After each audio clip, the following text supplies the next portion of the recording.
আসসালামু আলাইকুম সকলকে। আশা করি সবাইকে ভালো আছেন এবং সুস্থ আছেন। আমার এই ক্লাসটা হচ্ছে আরএনএ এবং প্রোটিনের যে পরীক্ষাটা ছিল ৩৬ মার্কের, সেই ৩৬ মার্কের পরীক্ষাটার সলভ ক্লাস বা সলিউশন ক্লাস। তোমরা যদি কেউ এই পরীক্ষাটা না দিয়ে থাকো তাহলে তোমরা এই সলভ ক্লাসটা করিও না। ফার্স্ট অফ অল পরীক্ষাটা দাও, দেন তোমরা হচ্ছে এই সলভ ক্লাসটা করো। তোমরা যে ভুল করছো, যে জিনিসগুলো তোমরা আন্দাজে দাগাইছো বাট ঠিক হয়ে গেছে, সেগুলো সলভ হবে অ্যান্ড তোমাদের বেসিকটা পারফেক্ট হবে ইনশাল্লাহ। ঠিক আছে? তো ফার্স্ট অফ অল আমি একটা কথা তোমাদেরকে বলে নিতে চাই তোমাদের সাথে। 2 মিনিট আমাকে সময় দাও কথাগুলো বলার। প্রথমত আমি ক্লাস শুরু করছি কার্বোহাইড্রেট দিয়ে। কার্বোহাইড্রেটের ক্লাস নিছি, কার্বোহাইড্রেটের এক্সাম নিছি, বাট কার্বোহাইড্রেটের কোনো সলিউশন ক্লাস আসেনি। Second of all DNA class নিছি। ডিএনএ ক্লাস নেওয়ার পরে সেটার এক্সাম নিছি। এক্সাম নেওয়ার পরে সেটা সলিউশন ক্লাস পর্যন্ত দিছি। ঠিক আছে? তারপরে আরএনএ এবং প্রোটিনের ক্লাস গত বৃহস্পতিবারে হয়েছে। শুক্রবার আমাদের বন্ধ ছিল, পুরো সম্পূর্ণ সেকশনটা আমাদের বন্ধ ছিল। শুক্রবারে আমাদের কোনো প্রাতিষ্ঠানিক কাজ বা একাডেমিক কার্যকলাপ হয় না। তো শুক্রবার বন্ধের পর আজকে শনিবার সন্ধ্যা ৭টায় ৭:৩০ আমাদের এই যে সলভ আরএনএ এবং প্রোটিনের যে সলভ বা সলিউশন ক্লাসটা আসে সেটা আসবে। নেক্সটের যে প্ল্যানটা আছে নেক্সট কালকে আসবে লিপিডের ক্লাস, পরের দিন আসবে লিপিডের সলিউশন এবং সমাধান ক্লাস। প্রথমত তোমরা লিপিডের ক্লাসটা করবে, ক্লাসটা করার পরে রাতের বেলা পড়বে। ক্লাসে আমার যতগুলো ক্লাস আছে সবগুলা ক্লাস প্রতিদিন আসবে এবং প্রতিদিন শুক্রবার বাদে সপ্তাহের প্রতিদিন কোনো না কোনো কার্যক্রম থাকবে অ্যান্ড সপ্তাহের প্রতিটা দিনে সন্ধ্যা 7:30টার সময় আমার ক্লাসগুলো আসবে ইনশাআল্লাহ। এটা নিয়ে কোনো সমস্যা নেই, যদি না কোনো প্রাকৃতিক দুর্যোগ বা অন্য কোনো কারণে কোনো সার্ভিস বন্ধ থাকে আমাদের। ঠিক আছে? এখন শোনো, আমরা এই ক্লাসটা এই যে অধ্যায়টা জৈব অণু যে অধ্যায়টা আছে নবম অধ্যায়, সেটা আমরা পরশু দিনের মধ্যে ইনশাল্লাহ শেষ করে দেবো। আমার প্ল্যান হচ্ছে আমি 7:30টার সময় তোমাদেরকে ক্লাস দেবো, তোমরা সেই ক্লাসটা করে রাতের বেলা পড়বে, সকালবেলা বা সারাদিন ধরে যে কোনো একটা সময় পরীক্ষা দিবে অ্যান্ড পরের দিন সন্ধ্যা 7:30টার সময় এসে তোমরা সলিউশন ক্লাসটা করবে বা সলভ ক্লাসটা করে তোমাদের ডাউটগুলো কমপ্লিট বা তোমাদের যে ডাউটগুলো আছে সেগুলো সলভ করে দিবে বা ডাউটগুলো সলভ হয়ে যাবে। ঠিক আছে? এটা হচ্ছে আমার মেইন ধারণা। এখন এই ক্লাসটা করার পর বা লিপিডের যে ক্লাসটা কালকে আসবে সেইটা করার পর তোমরা কোন অধ্যায় চাচ্ছ, আমি কি সিরিয়ালি নবমের পর দশম অধ্যায় করাবো, না তোমাদের কোনো স্পেশাল কোনো অধ্যায় আছে যেটা তোমাদের বেশি সমস্যা করতে সেই ক্লাসটাতে যাবো, সেটা তোমরা আজকে আমাকে কমেন্টে জানাবে। ঠিক আছে? এরপর আসি আমার ক্লাসগুলো কোথায় আপলোড হয়, কিভাবে আপলোড হয় এবং তোমরা আমাদেরকে কিভাবে খুঁজে পাবে। তুমি যদি ফেসবুক থেকে আমাকে দেখে থাকো তাহলে ফেসবুকের যে গ্রুপ আছে এবং পেজ আছে, সেই গ্রুপ এবং বায়োসেন্টিক্স গ্রুপ এবং বায়োসেন্টিক্সের যে এসএসসি 2026 এর গ্রুপ আছে সেখানে ক্লাস পাবলিশ হবে। বায়োসেন্টিক্সের যে ফেসবুক পেজ আছে সেখানে আমাদের ক্লাস পাবলিশ হবে। অ্যান্ড তোমরা যদি আমাকে ইউটিউব থেকে দেখে থাকো, বর্তমানে যদি তোমরা আমাকে ইউটিউব থেকে দেখে থাকো তাহলে ইউটিউবের নিচে তোমরা ডিসক্রিপশন বক্সে দেখো আমাদের ফেসবুকের লিঙ্ক আছে। তো তোমরা ফেসবুকে জয়েন্ট হয়ে যাও। ফেসবুকে আমাদের সাথে জয়েন্ট হয়ে গেলে তোমরা তোমাদের মতো পোস্ট করতে পারবে, তোমাদের ডাউটগুলো পোস্ট করতে পারবে এবং আমি তোমাদেরকে সেই পোস্টের নিচে তোমাদেরকে সমাধানগুলো দিতে পারবো। আমাদের পেজে লাইক দিয়ে আসো, কারণ পেজে আমাদের গুরুত্বপূর্ণ আপডেটগুলো প্রকাশিত হয়। যেরকম নেক্সট রুটিনটা আমাদের গত নেক্সট 19 তারিখ পর্যন্ত কিন্তু রুটিন রেডি আছে। তোমরা সেখানে গিয়ে ফেসবুকে গিয়ে বা টেলিগ্রামে গিয়ে আমাদের রুটিনটা পাবলিশ হবে। এখন যদি তোমরা আমাদেরকে কোথাও খুঁজে না পাও, ইউটিউব এবং ফেসবুক থেকে কোথাও থেকে না পেয়ে টেলিগ্রাম থেকে পাও, তাহলে টেলিগ্রামের যে চ্যানেলে দেখো অথবা টেলিগ্রামের গ্রুপে দেখো একটা পিন পোস্ট করা আছে। সেই পিন পোস্টে আমাদের সামাজিক যত সাইট আছে সেই সামাজিক সবগুলো সাইটে আমাদের লিঙ্ক দেওয়া আছে। সামাজিক সোশ্যাল সাইট যেমন YouTube, Facebook page, YouTube channel সবকিছু থেকে পেয়ে যাবে। ঠিক আছে? তোমরা যেখান থেকে যুক্ত হয় না কেন, আমি অবশ্যই তোমাদেরকে বলবো তোমরা সবগুলো প্ল্যাটফর্মে যুক্ত হও। সবগুলো প্ল্যাটফর্মে যুক্ত হলে তোমরা পড়াশোনার মধ্যে থাকবে, ফার্স্ট অফ অল এটা। সেকেন্ড অফ অল হচ্ছে তোমরা সম্পূর্ণ আপডেট সবকিছু থেকে পাবে। আর যে কোনো রকমের ফাইল, যে কোনো রকমের কিছু তোমরা যেটা চাচ্ছ, যে ফাইলটা আমি দিচ্ছি, যেমন নেক্সট রুটিনের ফাইল, এই যে বর্তমানে যে এই যে ক্লাসটা নেব, এই ক্লাসটার যে কোশ্চেন ফাইলটা আছে, কোশ্চেনের পিডিএফ ফাইল, এর আগে যতগুলো ফাইল আছে সবগুলা তোমরা এ টু জেড সাজানো অবস্থায় টেলিগ্রাম থেকে ফাইলগুলো ডাউনলোড করতে পারবে। আমি টেলিগ্রামের লিঙ্ক দিব ফাইলের, তোমরা সেই ফাইলগুলো এখান থেকে ডাউনলোড করতে পারবে। ঠিক আছে? তো চলো আজকে কথা না বাড়ে এখন আমাদের বর্তমান ক্লাসটা শুরু করি। বায়োসিন্থেটিক্সের টেস্ট ছিল হচ্ছে ক্লাস 9, চ্যাপ্টার 9 এর আরএনএ এবং প্রোটিনের ক্লাসটা হয়েছে 1 ঘন্টা 12 মিনিটের ক্লাস। যদি তোমরা করে না থাকো অবশ্যই করবে। প্রথমে পড়বে, তারপর পরীক্ষা দিবে, দেন আসে সলভ ক্লাস করবে। ডিরেক্টলি সলভ ক্লাস কিন্তু তোমরা করতে যাবে না। আচ্ছা, প্রথম কোশ্চেনটা হচ্ছে আরএনএ চেইন বা শিকল কিরূপ? আরএনএ চেইন বা শিকল কিরূপ বলো? ডিএনএ চেইন বা শিকল হচ্ছে দ্বৈত, ঠিক আছে? ত্রয়ী কোনো কিছু নাই, ততোধিক বা কোনো কিছু নাই, ঠিক আছে? আর এটা হচ্ছে দ্বৈত হচ্ছে কিসের? ডিএনএ এর। তাহলে আরএনএ এর কিরূপ? আরএনএ হচ্ছে একক, একক চেইন বা শিকল হচ্ছে আরএনএ এর। আরএনএ চেইন বা শিকল হচ্ছে একক, ঠিক আছে? আচ্ছা, এরপরে আসি। আরএনএ এর পেন্টোজ সুগারটির নাম কি? আচ্ছা বলো তো আরএনএ এর পেন্টোজ সুগারটির নাম কি? আরএনএ মানে কি? আরএনএ মানে হচ্ছে ribo nucleic acid. Ribo nucleic acid. এটাকে শর্টকাট করে লিখলাম রাইবো নিউক্লিক অ্যাসিড। রাইবো মানে কি? রাইবো মানে হচ্ছে রাইবোজ পেন্টোজ সুগার। কি? Ribose, ribose pentose sugar. অর্থাৎ আরএনএ এর পেন্টোজ সুগারটির নাম হচ্ছে রাইবোজ। আচ্ছা, এরপরে আসি ৩ নাম্বারে।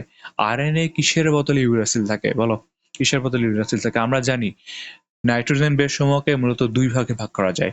নাইট্রোজেন বেস সমূহকে, নাইট্রোজেন বেস সমূহকে ২ ভাগে ভাগ করা যায়। কি কিভাবে?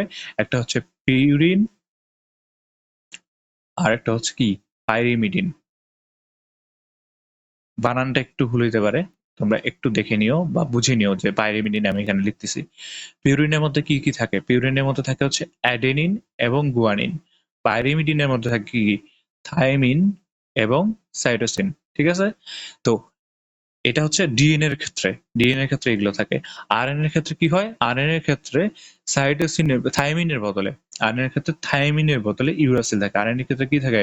থাইমিনের বদলে। আরএনএ এর ক্ষেত্রে থাইমিনের বদলে কি থাকে? ইউরাসিল থাকে বা ইউ থাকে।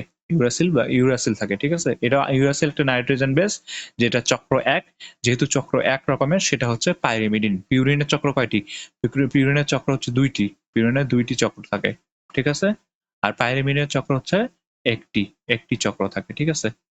আচ্ছা, এরপরে আসো। করোনা বা কোভিড ভাইরাসের বৈজ্ঞানিক নাম কি? বলো। করোনা বা কোভিড ভাইরাসের বৈজ্ঞানিক নাম, এটা মোস্ট মোস্ট মোস্ট ইম্পর্টেন্ট, তোমাদেরকে এটা জানতে হবে।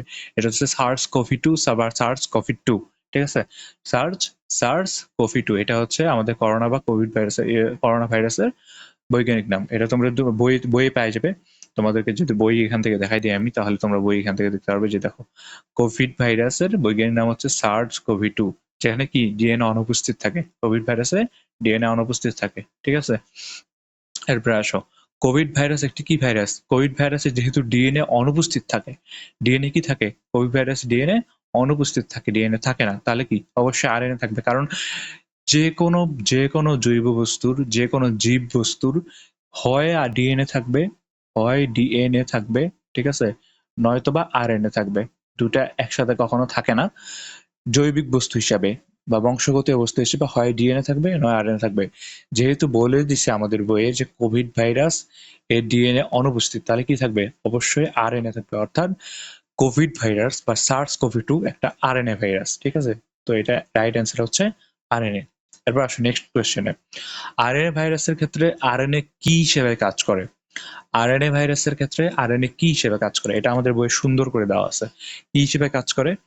এসব ক্ষেত্রে যে যে সমস্ত ভাইরাস ডিএনএ দিয়ে গঠিত নয় তাদের নিউক্লিক অ্যাসিড হিসেবে আরএনএ থাকে। তাদের কি থাকে? নিউক্লিক অ্যাসিড হিসেবে আরএনএ থাকে। এসব ক্ষেত্রে বংশগতীয় বস্তু হিসেবে কাজ করে। কি হিসেবে কাজ করে? বংশগতীয় বস্তু হিসেবে কাজ করে।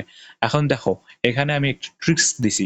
এই প্রশ্নটার ট্রিক্স খাটাই বের করছি। দেখো, নিউক্লিক অ্যাসিড হিসেবে অবশ্যই আরএনএ থাকে, এটা তোমাদেরকে মানতেই হবে। শুধু যদি নিউক্লিক অ্যাসিড হিসেবে দাও তাহলে কাজ হবে না। শুধু যদি বংশগত বস্তু হিসেবে দাও তাও হবে না। শক্তির হিসেবে, উৎস হিসেবে তো এটা কখনো হবেই না, ঠিক আছে? অর্থাৎ তোমরা যদি না বুঝে কোনো অপশনগুলো দাগাও তাহলে এখান থেকে হবে না। অবশ্যই এখানে কিন্তু কি বলতে হবে? নিউক্লিক অ্যাসিড হিসেবে এবং বংশগত বস্তু হিসেবে কাজ করে কে? আরএনএ ভাইরাসের ক্ষেত্রে আরএনএ। আরএনএ ভাইরাসের ক্ষেত্রে আরএনএ নিউক্লিক অ্যাসিড এবং বংশগত বস্তু ২ হিসাবেই কাজ করে, শুধুমাত্র ১ হিসেবে কাজ করে না। আমাদের বইয়ের লাইনে একটা লাইন দেওয়া আছে, বাট তার আগের লাইনে নিউক্লিক অ্যাসিড সম্পর্কে উল্লেখ করা আছে। অর্থাৎ আরএনএ ভাইরাসের ক্ষেত্রে আরএনএ সবসময় নিউক্লিক অ্যাসিড এবং বংশগতীয় বস্তু হিসেবে কাজ করে, ঠিক আছে? এই সিঙ্গেল সিঙ্গেল অপশনগুলো থেকে কিন্তু সাবধান। তোমরা একটু ভালো মতো বুঝে শুনে অ্যান্সারগুলো অপশনগুলো পড়বে, দেন অ্যান্সার করবে, ঠিক আছে? কখনো ভুল অ্যান্সার করতে যাবে না, খুব সমস্যা হয়ে যাবে। তাড়াহুড়া করবে না। 36টা প্রশ্নের জন্য 20 minute is more than enough. ঠিক আছে? 36টা প্রশ্নের জন্য 20 minute is more than enough. তোমরা মাথা ঠান্ডা রাখো। এখানে কোন রকমের কোন ম্যাথমেটিক্যাল কোন প্রশ্ন দেওয়া হয়নি। সো অবভিয়াসলি তোমরা একটু মাথা ঠান্ডা রাখে সুন্দর করে বুঝে শুনে প্রশ্নগুলো পড়বে, প্রশ্নগুলো দিবে। ইনশাআল্লাহ তোমাদের কোন রকম কোন সমস্যা হবে না সময় নিয়ে। ঠিক আছে? এরপর আসি রাইবোজোমাল আরএনএ এর মোট কত শতাংশ? এই প্রশ্নটার ক্ষেত্রে একটা স্পেশাল নোট বা স্পেশাল পোস্ট আমি তোমাদেরকে দিছি। তোমাদের ফেসবুকে, আমাদের গ্রুপে, টেলিগ্রামে, এই সবগুলো জায়গাতে আমি আরএনএ সম্পর্কে, আরএনএ কোনটা কত শতাংশ থাকে, টিআরএনএ কত শতাংশ থাকে, এমআরএনএ কত শতাংশ থাকে, আরআরএনএ কত শতাংশ থাকে, সবগুলোকে সুন্দর একটা পাই চার্টের মাধ্যমে একটা পোস্টে উপস্থাপন করছি। তোমরা এই ক্লাসটা শেষ হয়ে অবশ্যই এটা তোমরা দেখবে, যাতে তোমাদের মনে পড়ে, মনে থাকে, যাতে তোমরা ভিজুয়ালাইজ করতে পারো ইন্টারঅ্যাক্টিভ একটা সেকশনের মাধ্যমে যে কোনটা কত শতাংশ থাকে। আচ্ছা, আমি এখানে বলে দিই, আরআরএনএ বা রাইবোজোমাল আরএনএ থাকে 80 থেকে 90%। ঠিক আছে? টিআরএনএ, ঠিক আছে, টিআরএনএ বা ট্রান্সফার আরএনএ, এটা থাকে হচ্ছে 10 থেকে 15%। ঠিক আছে? আর এমআরএনএ বা এমআরএনএ অথবা মেসেঞ্জার আরএনএ থাকে 3 থেকে 7%। ঠিক আছে? এইভাবে টোটাল করে 100%-এর মতো যে কোনো জীবদেহে আরএনএ থাকে, যেগুলোতে আরএনএ কাজ করে। তাহলে এখানে কি বলছে? রাইবোজোমাল আরএনএ মানে কি? আরআরএনএ, আর মানে কি? রাইবোজোমাল। এখানে হচ্ছে রাইবোজোমাল আরএনএ। তার আরএনএ কত পার্সেন্ট থাকে? 80 থেকে 90%। 80 থেকে 90, অর্থাৎ অপশন 4 হচ্ছে কারেক্ট অ্যান্সার। ঠিক আছে? এবার আসি, আরএনএ মূলত কত প্রকার বলো? আরএনএ আমি আমি যে ক্লাসটা করাইছি সেখানে আমি বেশ কয়েকটা আরএনএ কথা বলছি। তার মধ্যে মূলত কত প্রকার বলছি? যে চার্টটা ছিল, চার্টের মধ্যে ছিল কি ছিল? আরআরএনএ, আরআরএনএ, এমআরএনএ এবং টিআরএনএ। এইগুলা হচ্ছে মূলত 3 প্রকার। ঠিক আছে? এছাড়াও এর বাইরে আমি কয়েকটা কথা বলছি। তার মধ্যে একটা হচ্ছে জিআরএনএ, আর একটা কি মাইনর আরএনএ, জেনেটিক আরএনএ, আর একটা হচ্ছে মাইনর আরএনএ। ঠিক আছে? এগুলা হচ্ছে জাস্ট ছোটখাটো ভাগ বলতে পারো, কিন্তু মূল ভাগ হচ্ছে এগুলা। অর্থাৎ কি 3 প্রকার কোথায় আছে? অপশন 3 তে আছে। তো অপশন 3 হচ্ছে রাইট অ্যান্সার। ঠিক আছে? আরএনএ এর প্রধান কাজ কি? আরএনএ এর প্রধান কাজ এখানে কিন্তু সব কাজ না, প্রধান কাজ যদি আমরা অপশন থেকে, আমাদের বই থেকে দেখি, তাহলে দেখো, আরএনএ এর প্রধান কাজ হচ্ছে প্রোটিন সংশ্লেষ করা। আরএনএ এর প্রধান কাজ কি? আরএনএ এর প্রধান কাজ হচ্ছে প্রোটিন সংশ্লেষ করা। সংশ্লেষ মানে কি? প্রোটিন তৈরি করা। অর্থাৎ দেখো, এই যে দেখো, প্রোটিন সংশ্লেষ একদম হুবহু বই থেকে তুলে দিচ্ছি। তোমরা যদি কেউ বই পড়ো, আমার ক্লাসটা করার পরে যদি তোমরা বই পড়ো, ইনশাআল্লাহ কোনো সমস্যা হবে না তোমাদেরকে এই পরীক্ষাগুলো দিতে। কোনো সমস্যাই হবে না ইনশাআল্লাহ। একদম 36 এর মধ্যে 36 পাবে। আমার ক্লাসটা করো, ইনশাআল্লাহ তোমাদের কোনো সমস্যা হবে না। এটা আমি মানে শিওর দিতে পারবো, ইনশাআল্লাহ তোমাদের কোনো সমস্যা হবে না, তোমরা যদি মনোযোগ দিয়ে পড়ো। একদম হুবহু বই লাইন তুলে দেবো তোমাদেরকে। তাও তোমরা কেন ভুল করতেছো আমি জানি না, হয়তো বা আমার বুঝাতে কোনো সমস্যা হচ্ছে। বাট তোমরা প্লিজ মনোযোগটা তুমি দাও। আমাকে বুঝানোর দায়িত্বটা আমাকে দিছো, বুঝানোর দায়িত্বটা আমাকে দাও, আমি ইনশাআল্লাহ বুঝাবো। ঠিক আছে? তো কোয়েশ্চেন 9 এর কি হবে? আর্নের প্রধান কাজ কি? প্রধান কাজ মানে কি? প্রোটিন সংশ্লেষ করা। আর্নের মেইন প্রধান কাজ হচ্ছে প্রোটিন সংশ্লেষ করা। তো আর্নের মেইন কাজ কি? প্রোটিন সংশ্লেষ করা। আচ্ছা, এরপর আসি কোয়েশ্চেন নাম্বার 10 এ। ডিএনএ এর বার্তা বহন করে রাইবোজোমে পৌঁছে দেয় যে আরএনএ, তাকে বলা হয় কি? বলে বার্তা বহন কর। কি বহন করে? বার্তা বহন করে। বার্তা মানে কি? মেসেজ। বার্তা মানে কি? মেসেজ। তো মেসেজ বহন করে যে রাইবোজোমে পৌঁছে দেয়, তাহলে কোনটা আরএনএ? মেসেজ দিয়ে কি আছে? মেসেঞ্জার আরএনএ আছে না? মেসেঞ্জার আরএনএ মানে কি? এমআরএনএ। মেসেঞ্জার আরএনএ মানে কি? এমআরএনএ, অর্থাৎ ডিএনএ এর কাছ থেকে বার্তা বহন করে, বা কোষ থেকে, এখানে ডিএনএ তো হবে না, কোষ বা নিউক্লিয়াস থেকে, নিউক্লিয়াস বললে এখানে সবচেয়ে বেশি হইতো নিউক্লিয়াস, এখানে সবচেয়ে ভালো হইতো নিউক্লিয়াস বলে, নিউক্লিয়াসের বার্তা বহন করে রাইবোজোমে পৌঁছে দেয় যে আরএনএ, তাকে কি বলা হয়? এমআরএনএ বলা হয়, বা মেসেঞ্জার আরএনএ বলা হয়। মেসেঞ্জার মানেই তো বার্তা বহন করে দেয়, অর্থাৎ যে বার্তা বহন করে পৌঁছে দেয় তাকে বলা হয় মেসেঞ্জার আরএনএ। এটা সংক্ষিপ্ত রূপ হচ্ছে এমআরএনএ। আর এখানে দেখো এমআরএনএ এর কোথায় অপশন আছে? অপশন নাম্বার A1 এ আছে, অর্থাৎ অপশন নাম্বার 1টা হচ্ছে উত্তর। ঠিক আছে, এরপর আসি কোয়েশ্চেন নাম্বার 11 এ। বংশগত বৈশিষ্ট্য বহন করা কার কাজ? বংশগত বৈশিষ্ট্য বহন করা, বংশগত বৈশিষ্ট্য কে বহন করে? বংশগত বৈশিষ্ট্য বহন করে কে? Protein, carbohydrate, nucleic acid, lipid. প্রোটিনের কাজ কি? প্রোটিনের কাজ আমরা নেক্সট আমরা পড়ছি না প্রোটিনের কাজ কি? প্রোটিনের কাজ হচ্ছে বিভিন্ন কোষের ভেতরে বাইরে অজৈব রাসায়নিক সব, মানে রাসায়নিক যত ক্রিয়া বিক্রিয়া আছে, অ্যান্টিবডি, হরমোন, এনজাইম, এগুলো হচ্ছে কি প্রোটিনের কাজ, এগুলো উৎপাদন করে। এবং অন্যান্য টিস্যুগুলোর মধ্যে যে রাসায়নিক বাহক কোষগুলো টিস্যুগুলোর মধ্যে অঙ্গগুলোর মধ্যে যোগাযোগ সহায়তা করা, এগুলো হচ্ছে প্রোটিনের কাজ।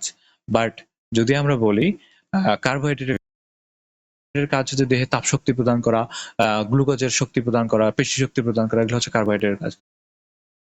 পড়বো লিপিডের কাজগুলাও ওই স্নেহ জাতীয় পদার্থ, তো লিপিড যুক্ত স্নেহ জাতীয় পদার্থ, তো লিপিডের কাজগুলো হচ্ছে স্নেহ জাতীয় পদার্থের মধ্যেই পড়ে, যেরকম তাপশক্তি বহন করা, আমাদেরকে সবকিছু ভারসাম্য রক্ষা করা, এগুলো।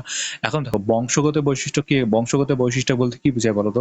বংশগত বৈশিষ্ট্য বলতে বোঝায় আমাদের জিন বা ক্রোমোজোমাল যে বিষয়গুলো আছে, যে আমাদের এক বংশ থেকে বা এক প্রজন্মের বৈশিষ্ট্য অন্য প্রজন্মে নিয়ে যাও, এটা হচ্ছে বলা হয় বংশগত বৈশিষ্ট্য। তো এগুলো কে কাজ করে? এগুলো হচ্ছে জিনোমের মধ্যে হয়, ডিএনএ এর মাধ্যমে হয়, ক্রোমোজোমের মাধ্যমে হয়। এগুলা কি? এগুলা মেইনলি হচ্ছে নিউক্লিক অ্যাসিড। এগুলো কি? ডিএনএ কি একটা নিউক্লিক অ্যাসিড? ক্রোমোজোম কিভাবে গঠিত হয়? নিউক্লিক অ্যাসিড বা ডিএনএ এর মাধ্যমে গঠিত হয় ক্রোমোজোম। ক্রোমোজোমের মাধ্যমে কি গঠিত হয়? নিউক্লিয়াস গঠিত হয়। বুঝছো? তারপরে কোষ বিভাজন কোথায় হয়? নিউক্লিয়াস কোষ বিভাজন হয়। ঠিক আছে, এগুলা সবকিছু মিলে যে সমস্যা, যে মেইন উত্তরটা দাঁড়ায়, তার মানে হচ্ছে বংশগত বৈশিষ্ট্য বহন করা কার কাজ? নিউক্লিক অ্যাসিডের কাজ, অর্থাৎ নাম্বার 3 হচ্ছে আমাদের কারেক্ট অ্যান্সার। ঠিক আছে, এরপর আসি নাম্বার 12। কোনটি আরএনএ এর প্রকারভেদ? আরএনএ এর প্রকারভেদ কোনটি? ঠিক আছে, দেখো আরএনএ এর প্রকারভেদ কি কি আছে? এমআরএনএ, টিআরএনএ, আরআরএনএ, জিআরএনএ, এমআইআরএনএ বা মাইনর আরএনএ, এই সবগুলা কিসের প্রকারভেদ? আরএনএ এর প্রকারভেদ। তো এখানে দেখো 1 নম্বরে আছে এমআরএনএ, 2 নম্বরে টিআরএনএ, 3 নম্বরে আরআরএনএ, সবগুলাই তো যাবে, যেকোনো একটা হবে না। অর্থাৎ 4 নম্বর অপশনটা দেখো, উপরোক্ত সবগুলাই, এই উপরোক্ত সবগুলো অপশনটার সাথে তোমরা পরিচিত হও। এটা নেক্সটের যে পরীক্ষাগুলো আসবে তোমাদের, এসএসসি তো নতুন সিলেবাসে হইতে পারে, বা নতুন ভাবে হইতে পারে, তোমাদের তো এইরকম পারস্পরিক বা গ্রুপ কাজ করার কারিকুলাম তখন থাকবে না, তখন তো ইন্ডিভিজুয়াল হবে। তো তখন স্বভাবতই এমসিকিউ থাকতে পারে। তো এমসিকিউ এখন থেকে প্র্যাকটিস করা শুরু করো। উপরোক্ত তোমরা প্রতিটা প্রশ্নের অ্যান্সার অপশনগুলো আগে ভালো মতো পড়বে, দেন অ্যান্সার করবে। এখন দেখো কেউ যদি এখানে এমআরএনএ দাগায় দেয়, আমার এখানে হয়তো বা প্রশ্নের উত্তর চেঞ্জ করার একটা অপশন আছে, কিন্তু তোমরা যখন বৃত্ত ভরাট ভরবে তখন কিন্তু অপশন চেঞ্জ করার তুমি কোনো সুযোগ পাবে না। তো প্রথমে যদি এমআরএনএ দাগাই দাও, তারপরে দেখবা ও আবার টিআরএনএ আছে, আরএনএ আছে, আবার নিচে দেখা যাচ্ছে সবগুলোই আছে। তো বুঝতে হবে যে আমরা কোন সময় কোন কাজগুলো, কোন অপশনগুলো আমাদের কাজে লাগবে। দেখো, তো এখানে সবগুলোই হচ্ছে আমাদের আরএনএ এর প্রকারভেদ, অর্থাৎ উত্তর কি হবে? উপরোক্ত সবগুলো, অর্থাৎ অপশন 4 হবে রিয়েল আনসার বা কারেক্ট আনসার। ঠিক আছে, প্রোটিন শব্দটি সর্বপ্রথম ব্যবহার করেন কোন বিজ্ঞানী? এটা আমাদের বইয়ে সবচেয়ে সুন্দরভাবে দেওয়া আছে। এখানে যদি দেখাই, যে দেখো প্রোটিন শব্দটি প্রথম ব্যবহার করেন গেরিট মুলার 1838 সালে খ্রিস্টাব্দে প্রোটিন শব্দটি ব্যবহার করেন কে? Gerrit Mulder, not Thomas Muller, not Lionel Messi, Gerrit Mulder. Gerrit Mulder হচ্ছে সর্বপ্রথম আমাদের প্রোটিন শব্দটি ব্যবহার করেন কে? গেরিট মুলার, অর্থাৎ নাম্বার 2 হচ্ছে কারেক্ট অ্যান্সার। নিচের কোনগুলো প্রোটিন? এই টাইপের প্রশ্নগুলা খুবই খুবই খুবই মাথা গরম করায় দেয়। এই যে এখন আমি প্রশ্নটা বুঝাই দিচ্ছি, এই প্রশ্নটা বুঝতে যতটা সোজা লাগবে, যখন তোমার কাছে টাইম লিমিট থাকবে, যখন তুমি টাইম পাবা না, তখন এই প্রশ্নগুলো খুবই, মানে একদম সিরিয়াস টাইপের প্রশ্ন মনে হবে তোমার কাছে। ওরে বাবা, এতগুলো অপশন কিভাবে করবো, এতগুলো অপশন মনে রাখবো কিভাবে? সো তুমি আগে প্রথমে উত্তরটা তোমার মাথার মধ্যে রেডি করে দেবে, যে কোনগুলা প্রোটিন। আমাদের বইয়ে কি কি প্রোটিন ছিল? আমাদের বইয়ে প্রোটিন ছিল হচ্ছে এনজাইম, তারপরে কি ছিল? অ্যান্টিবডি, ইংলিশে লিখতেছি কিছু মনে করিও না। তারপরে কি ছিল? হরমোন। এই তিনটা হচ্ছে আমাদের মেইন অ্যান্সার, ঠিক আছে? এখন সুন্দর করে মাথায় এটা নিয়ে আসবে মাথার মধ্যে, তারপরে মিলাবে। দেখো এনজাইম আছে, অ্যান্টিবডি আছে, সিরাম হবে না, সিরাম রক্তের সাথে সম্পর্কিত, সিরাম প্রোটিনেশন জিনিস নয়। লিউকোসাইড এটা প্রথমেই বাদ, লিউকোসাইড নাই। এনজাইম আছে, অ্যান্টিডোটস হবে না, অ্যান্টিবডি হবে, অ্যান্টিডোটস হবে না, অ্যান্টিবডি হবে, হরমোনটা আবার হবে, ঠিক আছে? এবার সে দেখো অপশনটা, এনজাইম আছে, অ্যান্টিবডি আছে, হরমোন আছে, অর্থাৎ অপশন 4 হচ্ছে কারেক্ট অ্যান্সার। তো এইভাবে বুঝে শুনে তোমরা উত্তর দৌড়াবে না, সুন্দরভাবে বুঝবে, প্রথমে প্রশ্নের উত্তরটা মাথার মধ্যে আনবে, দেন অ্যান্সার করবে। প্রোটিন খুবই প্রয়োজন দেহের টিস্যু অঙ্গগুলোর কিসের জন্য? টিস্যু এবং অঙ্গগুলোর কিসের জন্য? এখন দেখো বই আসো, দেখো প্রোটিন খুবই প্রয়োজনীয়, প্রোটিন খুবই প্রয়োজনীয়, এই দেখো খুবই প্রয়োজনীয়, এই কথাটা এখানে আছে। প্রয়োজনীয় কি জন্য? এখন দেখো টিস্যু এবং অঙ্গগুলোর গঠন, কার্যকারিতা এবং নিয়ন্ত্রণের জন্য চারটা কাজ আছে, সরি তিনটা কাজ আছে। টিস্যু অঙ্গগুলোর গঠন, টিস্যু অঙ্গগুলোর কার্যকারিতা, টিস্যু অঙ্গগুলোর নিয়ন্ত্রণ, এই তিনটা কাজের জন্য প্রোটিন খুবই খুবই খুবই প্রয়োজনীয়। আমাদের বলছে প্রোটিন খুবই প্রয়োজনীয় কি কাজের জন্য? গঠন, কার্যকারিতা, নিয়ন্ত্রণের মধ্যে যে অপশনটা আমরা পাবো সেই অপশনটাই হচ্ছে আমাদের রাইট অ্যান্সার, ঠিক আছে? আমরা কি পাইছি? গঠন, কার্যকারিতা, তারপর কি? নিয়ন্ত্রণ। গঠন, কার্যকারিতা, নিয়ন্ত্রণ, এটার মধ্যে কি আছে দেখো? ভারসাম্য রক্ষায় কি অপশনটা আছে? নাই। কি আছে? বিন্যাস রক্ষায় আছে? নাই। স্থিতিশীলতা রক্ষার জন্য আছে? নাই। কি আছে? গঠনে। গঠন হচ্ছে আমাদের রাইট অ্যান্সার হবে। প্রোটিন খুবই প্রয়োজন টিস্যু অঙ্গগুলোর গঠন, কার্যকারিতা এবং নিয়ন্ত্রণের ক্ষেত্রে, ঠিক আছে? এই যে আমি এক্সপ্লেনেশন এখানে দিয়ে রাখছি, তোমরা এক্সপ্লেনেশন দেখে বুঝতে পারবে। এবার আসো, প্রাথমিক প্রোটিন গঠন তৈরি হয়, প্রোটিনের প্রাথমিক গঠন তৈরি হয় কিসের মাধ্যমে? প্রাথমিক গঠন তৈরি হয় কিসের মাধ্যমে? বই থেকে আসো, বই আসো। এই দেখো, 20 ধরনের 20 ধরনের অ্যামিনো অ্যাসিড বিভিন্ন বিন্যাসে মিলে একটা প্রোটিনের প্রাথমিক গঠন তৈরি করে। কি তৈরি করে? প্রাথমিক গঠন। এই যে প্রাথমিক গঠন, দেখতে পাচ্ছ? একটা প্রোটিনের প্রাথমিক গঠন কি হয়ে তৈরি হয়? প্রাথমিক গঠন 20 ধরনের অ্যামাইনো অ্যাসিড মিলে, 20 ধরনের অ্যামাইনো অ্যাসিড মিলে, 20 ধরনের অ্যামাইনো অ্যাসিড মিলে একটা প্রোটিনের প্রাথমিক গঠন তৈরি করে থাকে। আচ্ছা, তাহলে অপশন কোনটা হবে? এটার উত্তর কি হবে? এটার উত্তর হবে 20 ধরনের 20 ধরনের 20 ধরনের অ্যামাইনো অ্যাসিড মিলে প্রাথমিক গঠন তৈরি করে থাকে, অর্থাৎ উত্তর হবে নাম্বার 4, 20 ধরনের অ্যামিনো অ্যাসিড মিলে। আচ্ছা, 20 ধরনের মধ্যে 9 ধরনের হচ্ছে আমাদের দেহ তৈরি করতে পারে না, এগুলা আমাদেরকে বাইরের খাবার থেকে নিতে হবে, ঠিক আছে? এই এই 9 ধরনের গুলা 20 ধরনের মধ্যে 11 ধরনের আমাদের বডি নিজে সংশ্লেষ করতে পারে 11 ধরনের প্রোটিন। বাকি যে 9 ধরনের প্রোটিন আছে সেই প্রোটিনগুলো খাবার থেকে, বিভিন্ন বাইরের খাবার থেকে আমাদের দেহকে নিতে হয়। এগুলো সব প্রত্যেকে অত্যাবশ্যকীয় প্রোটিন, এবং এই অত্যাবশ্যকীয় প্রোটিন ছাড়া আমাদের দেহে অন্যান্য অনেক কাজ একদম অসমাপ্ত থাকে থাকবে, কারণ আমাদের দেহের নির্দিষ্ট প্রতিটা কাজের জন্য নির্দিষ্ট পরিমাণ প্রোটিন দরকার পড়ে, ঠিক আছে? নির্দিষ্ট প্রোটিন দরকার পড়ে। এখন আসো, আমি এই যে প্রোটিনগুলো এত জোর দিয়ে কেন বলতেছি, 20 ধরনের প্রোটিনের নাম এত জোর দিয়ে কেন বলতেছি? তোমরা যখন ইন্টারমিডিয়েট উঠবে তখন এই 20 ধরনের প্রোটিনের নাম তোমাদেরকে মনে রাখতে হবে, কোনটা কোন কাজে লাগে, এই 20 ধরনের প্রোটিনের নাম তোমাদের মনে রাখতে হবে। সো অবশ্যই আমি একটু জোর দিয়ে এই জায়গাটা বললাম। এরপরে আসো, অ্যামিনো অ্যাসিডের বিন্যাস নির্ভর করে কিসের উপর? বিন্যাস নির্ভর করে কি নির্ভর করে? বিন্যাস নির্ভর করে। কি নির্ভর করে? বিন্যাস। অ্যামিনো অ্যাসিডের বিন্যাস নির্ভর করে কিসের উপর? বই আসো, বই থেকে আমরা দেখি এখান থেকে অ্যামিনো অ্যাসিডের বিন্যাস কিসের উপর নির্ভর করে। দেখো অ্যামিনো অ্যাসিড, এই যে দেখো বিন্যাস, এই যে বিন্যাস সম্বন্ধে নিয়ে আসে, এই বিন্যাসের উপর এই যে অ্যামিনো অ্যাসিডের বিন্যাস নির্ভর করে, এই যে অ্যামিনো অ্যাসিডের বিন্যাস নির্ভর করে। আমরা উত্তরের লাইনটা পাই গেছি। অ্যামিনো অ্যাসিডের বিন্যাস নির্ভর করে কিসের উপর? এই নিউক্লিওটাইডের বিন্যাসের উপরেই অ্যামিনো অ্যাসিডের বিন্যাস নির্ভর করে। কিসের উপর?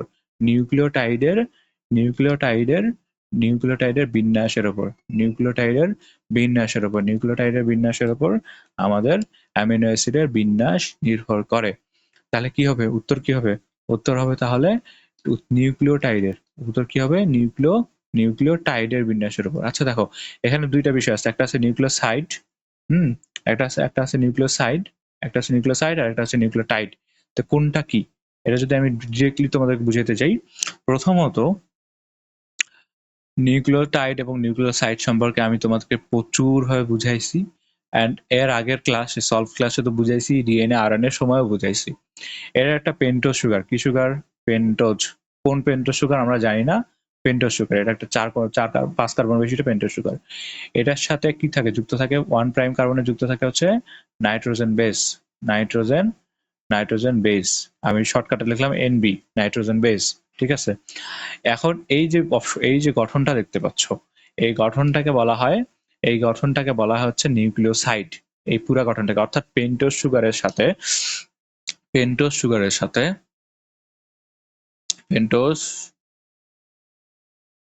সাথে নাইট্রোজেন বেস যুক্ত হয়ে গঠন করে নিউক্লিওসাইড।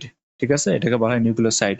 এটার সাথেই যখন আবার ফসফেট যুক্ত হবে, এটার সাথে যখন আবার কি যুক্ত হবে? ফসফেট যুক্ত হবে। নিউক্লিওসাইডের সাথে যখন ফসফেট যুক্ত হবে, অথবা পেন্টোজ নাইট্রোজেন বেসের সাথে যখন ফসফেট যুক্ত হবে, তখন এই পূর্ণাঙ্গ গঠনটাকে বলা হয় নিউক্লিওটাইড। আমাদের উত্তর কি হবে? উত্তর হবে নিউক্লিওটাইডের বিন্যাসের উপর, নট নিউক্লিওসাইডের বিন্যাসের উপর। অ্যামিনো অ্যাসিডের বিন্যাস নির্ভর করে নিউক্লিওটাইডের বিন্যাসের উপর। ঠিক আছে, এই জিনিসটা তোমাদেরকে আমি এর আগে অনেকবার বলছি, তোমরা প্লিজ একটু মনে রাখবে এন্ড প্লিজ ভালো মতো মনোযোগ দিয়ে পড়বে। এরপর আসি, কি বলছে? সাধারণত কয়টি বেজ মিলে একটি অ্যামিনো অ্যাসিড যুক্ত হওয়ার সংকেত তৈরি করে? এটা একদম হুবহু বই থেকে তুলে দিচ্ছি আমি। সাধারণত কয়টি বেজ মিলে একটি অ্যামিনো অ্যাসিড যুক্ত হওয়ার সংকেত গঠন করে? সাধারণত এই যে দেখো, এই যে অপশনটা দেখো, অপশনটা দেখতে পাচ্ছ? সাধারণত 3টি বেজ মিলে একটি অ্যামিনো অ্যাসিড যুক্ত হওয়ার সংকেত তৈরি করে। একদম হুবহু ডিক্লাইন। কয়টা? 3টা বেজ মিলে। 3টা বেজ মানে কি? বেজ মানে হচ্ছে নাইট্রোজেন বেজ। বেজ মানে কি? বেজ মানে হচ্ছে নাইট্রোজেন বেজ। 3 রকমের নাইট্রোজেন বেজ মিলে, যেমন একটা ATG হতে পারে। ঠিক আছে, জি, এটা তো হচ্ছে আরএনএ, তো আরএনএ দিয়ে বুঝাই, টি তো হবে না। AUG হতে পারে, GU হতে পারে, CUG হতে পারে, CUA হতে পারে। ঠিক আছে, এইরকম 3 রকমের, 3টা বেজ মিলে একটা অ্যামিনো অ্যাসিড যুক্ত হওয়ার সংকেত তৈরি করে। ঠিক আছে, এবার আসো, পেপটাইড বন্ড গঠনে একটি অ্যামিনো অ্যাসিডের কার্বক্সিল গ্রুপ অপর একটি অ্যামিনো অ্যাসিডের কিসের সাথে যুক্ত হয়? পেপটাইড বন্ড গঠনে একটি অ্যামিনো অ্যাসিডের কার্বক্সিল গ্রুপ অপর একটি অ্যামিনো অ্যাসিডের কিসের সাথে যুক্ত হয়? আচ্ছা, পেপটাইড বন্ডটাকে যদি আমরা এখানে সংক্ষিপ্ত করে লিখি, তাহলে এইরকম পাওয়া যায়। দেখো, প্রথম হচ্ছে একটা হচ্ছে অ্যামিনো গ্রুপ। ঠিক আছে, নাইট্রোজেনের সাথে হাইড্রোজেন যুক্ত হয়, তারপরে CH, তারপরে আবার C আর এইখান থেকে হচ্ছে আমাদের শুরু হয় আরেকটা নতুন, এখান থেকে আমাদের শুরু হয় আরেকটা নতুন নতুন এখান থেকে শুরু হবে আবার নতুন আরেকটা হচ্ছে আমাদের গঠন বলতে পারো। তখন আবার নতুন গঠন শুরু হয়। এটার সাথে কি যুক্ত হবে? হাইড্রোজেন, উপর নিচে আবার হাইড্রোজেন, সাথে নাইট্রোজেন, আবার CH, আবার কি C আর CH। ঠিক আছে, এখন দেখো, এটা একটা অ্যামিনো অ্যাসিড, এটা একটা অ্যামিনো, এপাশে একটা অ্যামিনো অ্যাসিড, এপাশের এটা একটা অ্যামিনো অ্যাসিড, এপাশে এটা একটা অ্যামিনো অ্যাসিড। একটা অ্যামিনো অ্যাসিডের কি সাথে? একটা অ্যামিনো অ্যাসিডের কার্বক্সিল গ্রুপ, এই যে একটা অ্যামিনো অ্যাসিডের কার্বন গ্রুপ, কার্বক্সিল গ্রুপ, একটা অ্যামিনো অ্যাসিডের কার্বক্সিল গ্রুপ, এটা একটা কার্বক্সিল গ্রুপ। অপর একটা অ্যামিনো অ্যাসিডের কিসের সাথে যুক্ত হবে? অপর একটা অ্যামিনো অ্যাসিডের কিসের সাথে? অ্যামিনো গ্রুপের সাথে যুক্ত হবে। কিন্তু কিন্তু কিন্তু এখানে একটা কথা আছে, দেখো, একটা অ্যামিনো অ্যাসিডের কার্বক্সিল গ্রুপ অপর একটা অ্যামিনো অ্যাসিডের অ্যামিনো গ্রুপের সাথে যুক্ত হবে, কিন্তু সেই অ্যামিনো অ্যাসিডটাকে কি হতে হবে? সেই অ্যামিনো অ্যাসিডটাকে অবশ্যই আলফা অ্যামিনো গ্রুপ হতে হবে। সেটাকে কি হতে হবে? আলফা অ্যামিনো গ্রুপ হতে হবে। কিভাবে বুঝলাম এটা? দেখো, একটি অ্যামিনো অ্যাসিডের কার্বক্সিল গ্রুপ পরবর্তী অ্যামিনো অ্যাসিডের আলফা অ্যামিনো গ্রুপের সাথে যুক্ত হয়ে পেপটাইড বন্ড গঠন করে। সেই পেপটাইড বন্ড গঠন হওয়ার জন্য কি লাগবে? আলফা অ্যামিনো অ্যাসিডের সাথে যুক্ত হবে। আলফা অ্যামিনো অ্যাসিড যদি না হয় তাহলে আমাদের পেপটাইড বন্ড গঠিত হবে না। আলফা অ্যামিনো গ্রুপ যদি না হয় তাহলে আমাদের পেপটাইড বন্ড গঠিত হবে না। সো মাথায় রাখতে হবে সবসময় যে একটা অ্যামিনো অ্যাসিডের কার্বক্সিল গ্রুপ পরবর্তী অ্যামিনো অ্যাসিডের আলফা অ্যামিনো গ্রুপের সাথে যুক্ত হয়ে পেপটাইড বন্ড গঠন করবে। ঠিক আছে, এরপরে আসো, এখানে কি কোনো প্রশ্ন মিস করলাম? না, এখানে কোনো প্রশ্ন মিস করিনি। কোয়েশ্চেন নাম্বার 20, কয়টি অ্যামিনো অ্যাসিড মানবদেহ সংশ্লেষ করতে পারে? মানবদেহ তৈরি করতে পারে কয়টি অ্যামিনো অ্যাসিড? 20টা হচ্ছে অ্যামিনো অ্যাসিড ছিল, 20টা অ্যামিনো অ্যাসিড আছে। 20টা অ্যামিনো অ্যাসিড হচ্ছে আমাদের পুরো মানবদেহ সম্পূর্ণভাবে 20টাকে সংশ্লেষ করতে পারে। তার মধ্যে নিজে থেকে করতে পারে কয়টা? নিজে থেকে করতে পারে 11টা। ঠিক আছে, আর কয়টা করতে খাদ্য থেকে নিতে হয় কয়টা? 9টা। অর্থাৎ এখানকার অ্যান্সার কি হবে? এখানকার অ্যান্সার হবে 11টি। 11টি আমাদের মানব দেহে সংশ্লেষ করতে পারে। কয়টি অ্যামিনো অ্যাসিড মানব দেহে সংশ্লেষ করতে পারে না? 9টি। 9টি অ্যামিনো অ্যাসিড আমাদের মানব দেহে সংশ্লেষ করতে পারে না, কারণ 9টি আমাদেরকে খাবার থেকে নিতে হবে। নিচের কোনটি উদ্ভিজ্জ আমিষ? উদ্ভিজ্জ আমিষের মধ্যে তোমরা যদি গুগলে গিয়ে সার্চ দাও যে নিচের কোনটি হচ্ছে উদ্ভিজ্জ আমিষ বা উদ্ভিজ্জ প্রোটিন বা উদ্ভিজ্জ প্রোটিন কোনগুলো, সেগুলো যদি আমরা সার্চ দাও তাহলে অবশ্যই তোমরা পাবে হচ্ছে ডাল, সয়াবিন, বাদাম, সবগুলাই হচ্ছে উদ্ভিজ্জ আমিষ। আবার আসি, নিচের কোনগুলো প্রাণীজ আমিষ? প্রাণীজ আমিষের মধ্যে কি আছে? মাছ, ডিম, দুধ, এগুলো। আচ্ছা, ডিম আর দুধ নিয়ে তোমাদেরকে একটা কথা আমি তোমাদের বলতে ভুলে গেছি, সেটা হচ্ছে ডিম আর দুধে খাবারের প্রতিটা অংশ, ভিটামিন, মিনারেলস বলো, ভিটামিন বলো, যা কিছু বলো, সবগুলা খাবারের অংশ, খাবারের যতগুলা মানে মেইন জিনিসগুলো, মেইন যে ভাগ আছে, খাবারের যে মেইন 7টা ভাগ আছে, প্রোটিন, তারপর হচ্ছে কার্বোহাইড্রেট, তারপর লিপিড বা স্নেহ জাতীয় পদার্থ, এগুলো সবগুলা পরিমিত হয়ে পাওয়া যায় ডিম আর দুধে। তাই ডিম আর দুধকে বলা হয় আদর্শ খাবার। তাই ডিম আর দুধকে কি বলা হয়? আদর্শ খাবার বলা হয়। তবে এখানে কি বলছে? প্রাণীজ আমিষ যেহেতু বলছে, মাছ আমরা পানি থেকে পাই, ডিমও আমরা পানি থেকে পাই, দুধও আমরা পানি থেকে পাই। অর্থাৎ এখানকার মধ্যে সবচেয়ে কারেক্ট অ্যান্সার হলো সবগুলি হচ্ছে আমাদের প্রাণীজ আমিষ। কিরূপ খাদ্য আমাদের দেহে শারীরিক বৃদ্ধিতে সহায়তা করে? আমিষযুক্ত খাদ্য, এটা আমাদের আমিষের কাজ যখন আমরা পড়ছি, তো আমিষের কাজের মধ্যে আমরা এটা পাইছি যে আমিষ জাতীয় খাদ্য আমাদের শরীরের বৃদ্ধিতে বা শারীরিক বৃদ্ধিতে সহায়তা করে। ঠিক আছে, এটা যদি আমি এখান থেকে দেখাই, এখানে কি কাজটা আছে? হ্যাঁ, এই যে দেখো, শারীরিক বৃদ্ধি, এই যে শারীরিক বৃদ্ধির কাজ কে সাহায্য করে? প্রোটিন। প্রোটিনের কাজ হচ্ছে আমাদেরকে শারীরিক বৃদ্ধিতে সহায়তা করা। ঠিক আছে, নিচের কোনটি আমিষের কাজ নয়? এখানে একটা সিম্পল ট্রিক খাটাইছি। দেখো, এই সিম্পল ট্রিকটা তোমরা অনেকেই ধরতে পারোনি যতজন পরীক্ষা দিছ। প্রোটিন হরমোন রাসায়নিক বার্তাবাহক। প্রোটিন হরমোন রাসায়নিক বার্তাবাহক। ঠিক আছে, রক্তের অ্যাসিড ক্ষারকের ঘনত্ব নিয়ন্ত্রণ করে, অ্যান্টিবডি উৎপন্ন করে। এখন যদি কাজগুলোতে আসি তাহলে দেখো, এই যে অপশনগুলো দেখো, এখান থেকে তোমরা যে অপশনগুলো দেখো, প্রোটিন হরমোন রাসায়নিক বার্তাবাহক পাইছো। তারপরে কি? ক্ষারক, অ্যাসিড ও ক্ষারকের ঘনত্ব নিয়ন্ত্রণ করে। তারপরে কি করে? অ্যান্টিবডি তৈরি করে, অ্যান্টিবডি তৈরিতে সহায়তা করে। এগুলো সবগুলো কে করে? প্রোটিন করে। এখন আরেকটা জিনিস দেখো, যদি এখান থেকে আমি বলি তাহলে দেখো, এই যে এখানে কোষের ভেতরে এবং বাইরে অসংখ্য কি জৈব রাসায়নিক বিক্রিয়া ঘটাতে সাহায্য করে, এখন যদি অপশনগুলোতে আসলে তোমরা বুঝতে পারবে আমি কি বলছি। নিচের কোনটি আমিষের কাজ নয়? কোনটি নয় আমিষের কাজ? প্রোটিন হরমোন রাসায়নিক বার্তাবাহক, এটা পাইছি। রক্তের অ্যাসিড ও ক্ষারকের ঘনত্ব নিয়ন্ত্রণ করে, এটাও পাইছি। অ্যান্টিবডি উৎপন্ন করে, এটাও পাইছি। তাহলে এখানে দেখো কোনটা পাচ্ছি না? কোষের ভেতরে বাইরে অসংখ্য, এখানে কি বলছি আমি? অসংখ্য অজৈব বলছি। আসলে সঠিক উত্তর কি হবে? সঠিক উত্তর হবে জৈব। কোষের ভেতরে এবং বাইরে জৈব রাসায়নিক বিক্রিয়া ঘটাতে সাহায্য করে। আর আমি কি বলছি এখানে? আমি বলছি অজৈব রাসায়নিক বিক্রিয়া ঘটাতে সাহায্য করে, তাই এই অপশনটা হবে না। অর্থাৎ সঠিক উত্তর হচ্ছে এটা। নিচের কোনটি আমিষের কাজ নয়? কোষের ভেতরে বাইরে অসংখ্য অজৈব রাসায়নিক বিক্রিয়া ঘটাতে সাহায্য করে, এটা আমিষের কাজ নয়। আমিষের কাজ হচ্ছে কোষের ভেতরে ও বাইরে অসংখ্য জৈব রাসায়নিক বিক্রিয়া ঘটাতে সাহায্য করে, এটাই হচ্ছে আমিষের কাজ। পেপটাইড বন্ড মূলত কোথায় গঠিত হয়? পেপটাইড বন্ড এই যে এখানে দেখা দিচ্ছি, পেপটাইড বন্ড কিসের মাধ্যমে গঠিত হয় দেখো তো। পেপটাইড বন্ড মূলত গঠিত হয় হাইড্রোক্সিল এবং হাইড্রোজেনের মাধ্যমে। হাইড্রোক্সিল বা হাইড্রোক্সিল অণু OH এবং H এর মধ্যে পেপটাইড বন্ড গঠিত হয়। তাহলে এখানে যদি উত্তরটাতে আসি তাহলে কি হবে? পেপটাইড বন্ড গঠিত হবে হাইড্রোক্সিল এবং হাইড্রোজেনের মধ্যে পেপটাইড বন্ড গঠিত হয়। এটা একটু মানে ডিটেল ডিপ থটের পড়া। বাট তোমরা যে পারছো, যারা পারছো তাদেরকে অসংখ্য ধন্যবাদ। তোমরা খুব মনোযোগ দিয়ে বইটা পড়ছো, আমার ক্লাস করছো। তোমাদেরকে অবশ্যই ধন্যবাদ। আমি এখানে এক্সপ্লেনেশন দিয়ে দিছি। একটি অ্যামিনো অ্যাসিডের কার্বক্সিল গ্রুপ এর হাইড্রোক্সিল অন্য একটি অ্যামিনো অ্যাসিডের অ্যামিনো গ্রুপের হাইড্রোজেনের মধ্যে কি গঠিত হয়? পেপটাইড বন্ড গঠিত হয়। অ্যামিনো অ্যাসিডের কার্বক্সিল গ্রুপের নিকটবর্তী কার্বন পরমাণুকে কি বলে?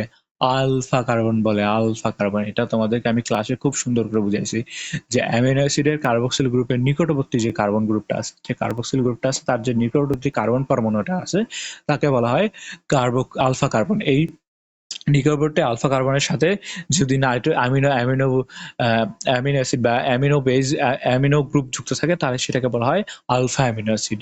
এই নিকটবর্তী আলফা কার্বনের সাথে বা এই আলফা কার্বনের সাথে যদি অ্যামিনো গ্রুপ যুক্ত হয় তাহলে সেটাকে বলা হয় আলফা অ্যামিনো অ্যাসিড। ঠিক আছে, এরপর আসি কোন জৈব অ্যাসিডের একটি অ্যামিনো গ্রুপ রয়েছে তবে কোনো কিটোন গ্রুপ নেই। এটা হচ্ছে সিও হচ্ছে কিটোন গ্রুপ। সিও হচ্ছে কিটোন গ্রুপ।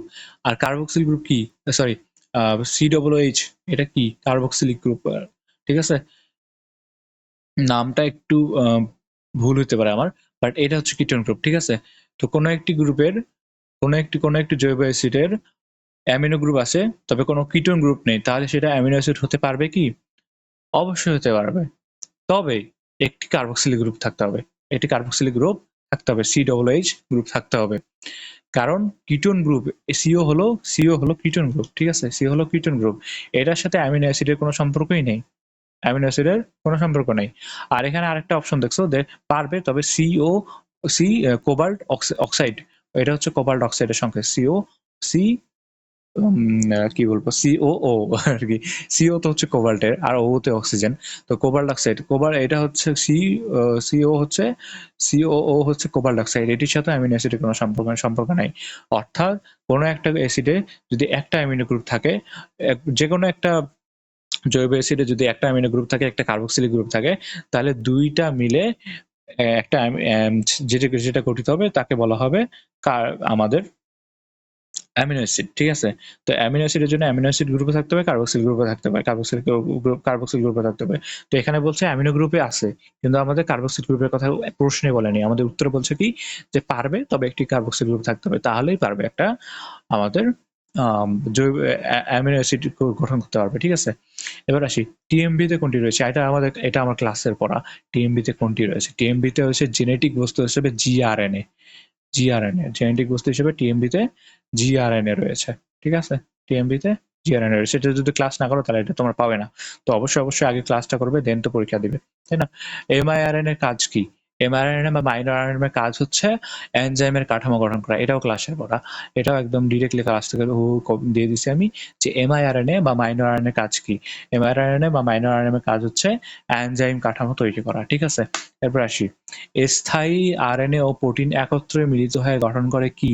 এটাও ডিরেক্টলি স্থায়ী। এটাও আমার স্লাইডে পড়া, তোমাদেরকে যে স্লাইডটা দিছিলাম। ঠিক আছে, আরএনএ এবং প্রোটিনের ক্লাসে যে স্লাইডটা আমি তোমাদেরকে দিছিলাম, তো সেই স্লাইড থেকে তোমরা যদি খাতায় তুলে নাও বা সেই স্লাইডটাকে তোমরা যদি পড়ো, আমি যে পড়াটা পড়াছিলাম সেই স্লাইডটা থেকে তোমরা যদি এগুলো পড়ো, তাহলে ইজিলি তোমরা এই প্রশ্নগুলোর উত্তর দিতে পারবে। স্থায়ী আরএনএ এবং প্রোটিন কোন একত্রে মিলিত হয়ে গঠন করে রাইবোনিউক্লিয় প্রোটিন কণা। কি গঠন করে? রাইবোনিউক্লিয় প্রোটিন কণা গঠন করে। অপশন হচ্ছে 3। এবার আসি অ্যান্টিকোডন কি? অ্যান্টিকোডন কিভাবে গঠিত হয় বলো? অ্যান্টিকোডন কিভাবে গঠিত হয়? প্রথমে একটা ডিএনএ কে নিতে হবে। 3 প্রাইম প্রান্ত থেকে 5 প্রাইম প্রান্তটা নিতে হবে। সেটাকে এমআরএনএ পরিণত করতে হবে। এমআরএনএ পরিণত করতে হবে কি? 5 প্রাইম থেকে 3 প্রাইম প্রান্ত হয়ে যাবে। এখানে যা আছে তার বিপরীত হয়ে যাবে। এখানে যদি এ থাকে তাহলে এখানে ইউ হয়ে যাবে। এখানে যদি জি থাকে এখানে সি হয়ে যাবে। এখানে যদি সি থাকে এখানে জি হয়ে যাবে। এটা হচ্ছে বিপরীত করা। এটা হচ্ছে কি? এটা হচ্ছে ডিএনএ এর হচ্ছে একটা অণু, আর এটা হচ্ছে এমআরএনএ। সো এই এমআরএনএ কে আবার যদি বিপরীত করি, এমআরএনএ কে যদি তিনটা করে ভাগ করে নিয়ে যদি আবার বিপরীত ভাবে করি, আবার যদি উল্টাই, তখন কি পাওয়া যাবে? তাহলে পাওয়া যাবে হচ্ছে এ জি সি। এখানে আবার এই তিনটা পাওয়া যাবে। এই কোডনের বিপরীত হচ্ছে, এই কোডনের বিপরীত কি? এটা। এই কোডনের বিপরীত কি?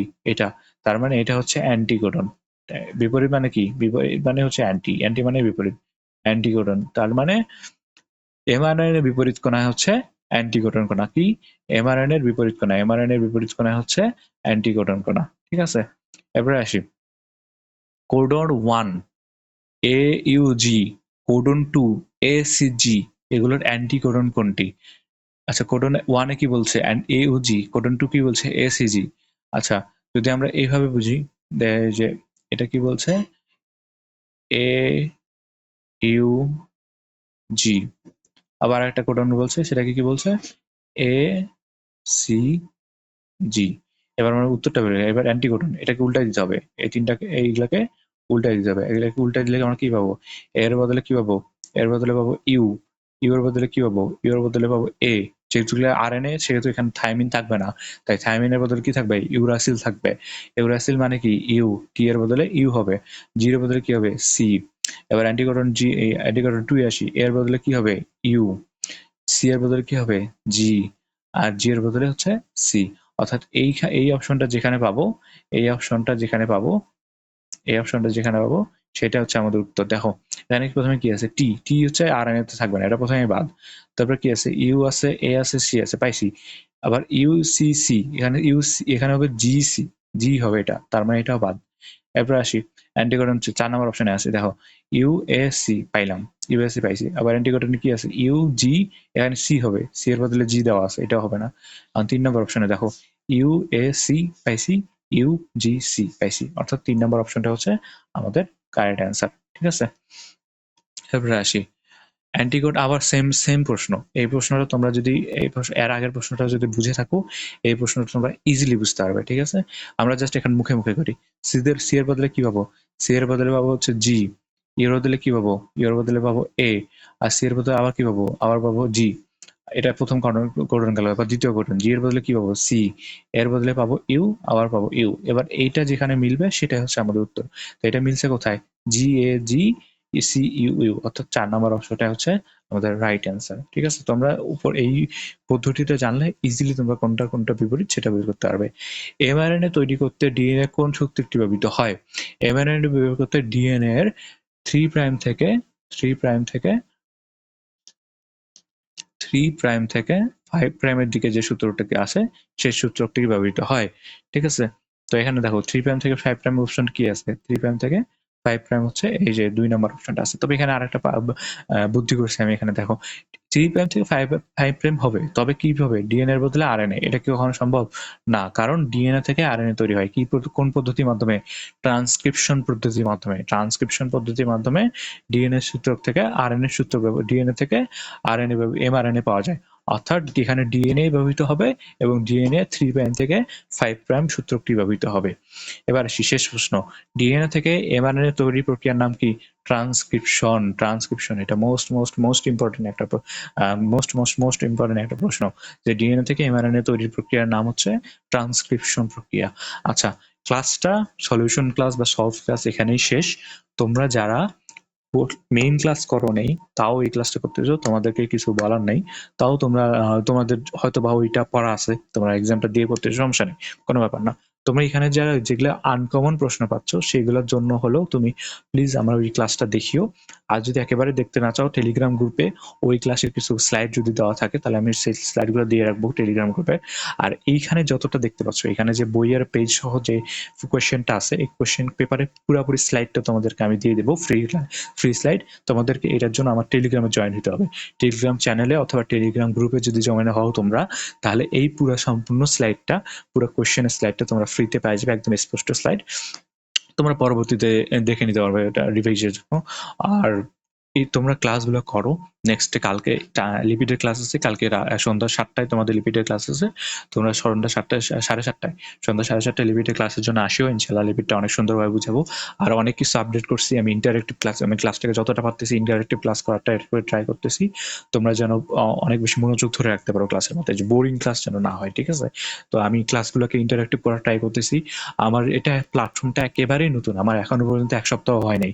তোমরা যদি পরবর্তীতে এই ভিডিওগুলো দেখে থাকো তাহলে সেটা তোমাদের বিষয়। বিষয়। বাট আমি যখন এই ক্লাসটা বানাচ্ছি, তো এই ক্লাসটা তখন আমার প্ল্যাটফর্মটা তৈরি করার ৪ দিনের ক্লাস এটা, বুঝছো? তো নেক্সট আরো আপগ্রেড হবে।